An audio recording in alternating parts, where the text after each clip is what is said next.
Hey, I'm Liam. And I'm Riley. We're from the Tapples, and we wanted to walk you through what it looks like to record drums in a home studio.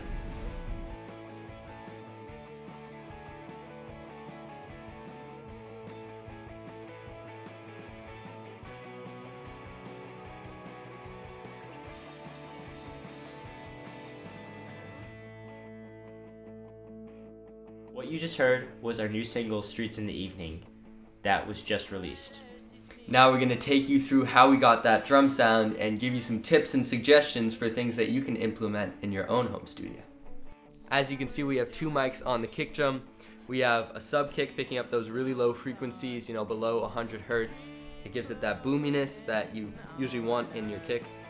These can be kind of hard to get your hands on, so it's not necessary that you have it, but it really helps.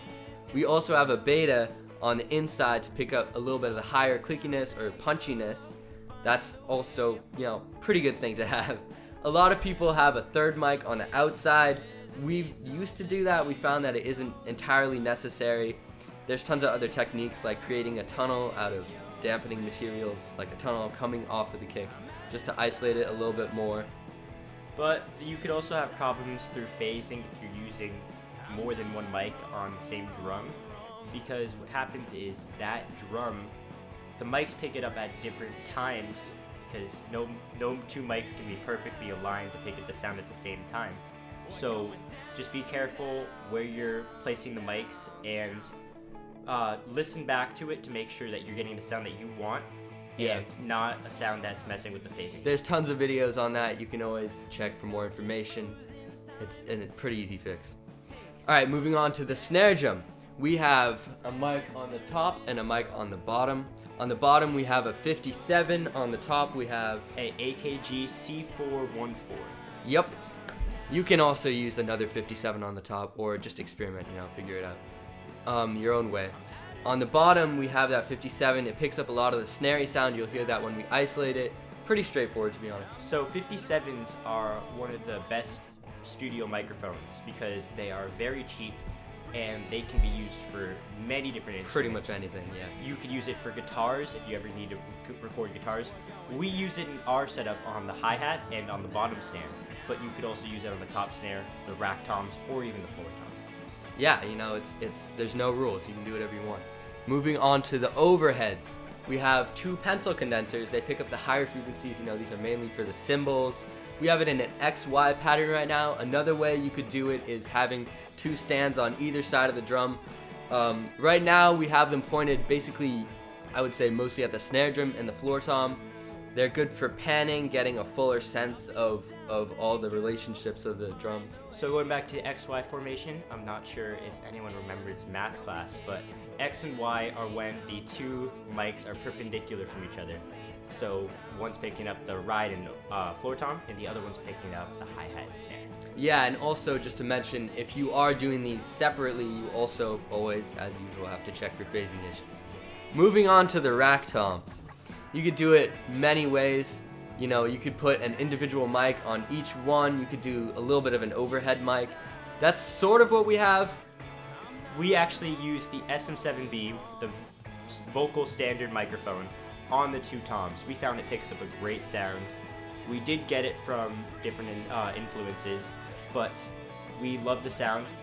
If you are using two mics on the racks, play around with the panning. You can get a great pan out of it, and when you do big drum fills, you can really catch an audience's reaction. Attention. Attention. All right, moving on to a room mic. We have a room mic all the way around the corner, pretty far away. Just in terms of really the implementation of this, you always, I would say almost always, want to have a room mic.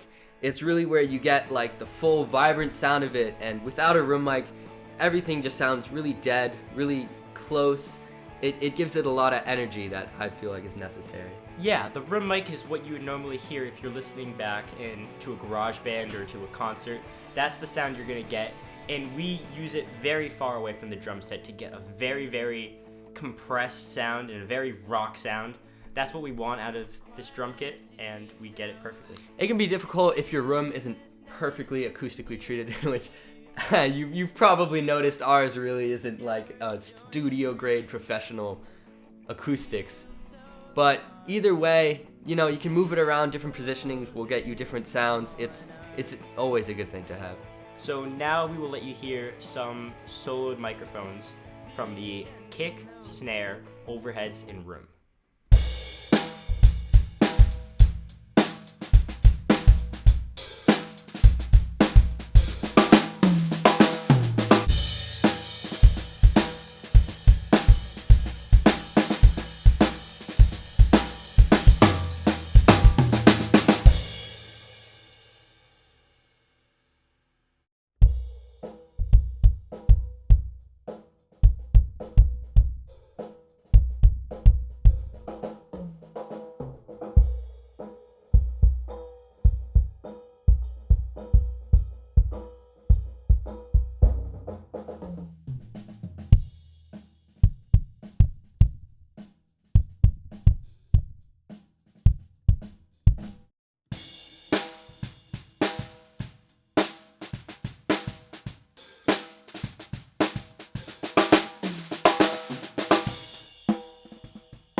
So those 4 mics, the kick, snare, overheads, and room, are the most important to have when you're recording drums.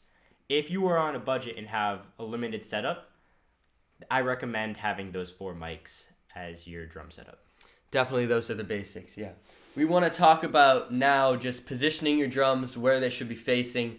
If this doesn't apply to you, you know, sometimes you don't have that many options, that's fine, just skip ahead.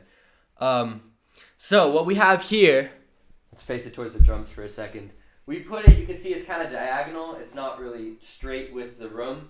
That's because if you can look over in this corner for a second, we have sort of this corner, like this jutting out thing. When the sound waves, when they hit this, they disperse. They kind of go away, and that's what you want. You want them not coming right back at you. If you face it towards a flat wall like this, they'll just come right back at you, and then that causes phasing issues. It's not the best for sonics. Sometimes, if you don't have great options, I would say it's probably best to just face it towards one of these inner corners. Like, you know, this, just the normal corner of a room. But try to put some dampening and stuff so you can sort of kill some of the sound waves so they're not just bouncing all around the room. Yeah, because just like the regular walls, these inside corners, the sound will come right back at you if you don't have any dampening there to help stop the sound. Another thing to keep in mind after you finish recording is how you're going to pan the microphones.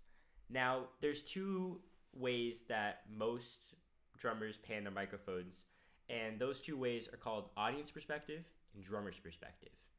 It may be obvious, but audience perspective is when you're in front of the drums and you hear them as if the hi-hat's on your right, the floor tom's on your left, and that's how the mics come at you. Drummer's perspective is the opposite, when the hi-hat's on your left and the floor tom's on your right, and that's how you hear the drums. But always play around with the panning. Whatever's cool to you, that's what's the best, and that's what you want to have when you're recording your drums. That wraps this up. Thank you so much for watching this video. I really hope it helps you out in your home studio, and if you take away one thing from this, there's really no rules. Do it whatever way sounds great to you. Happy recording.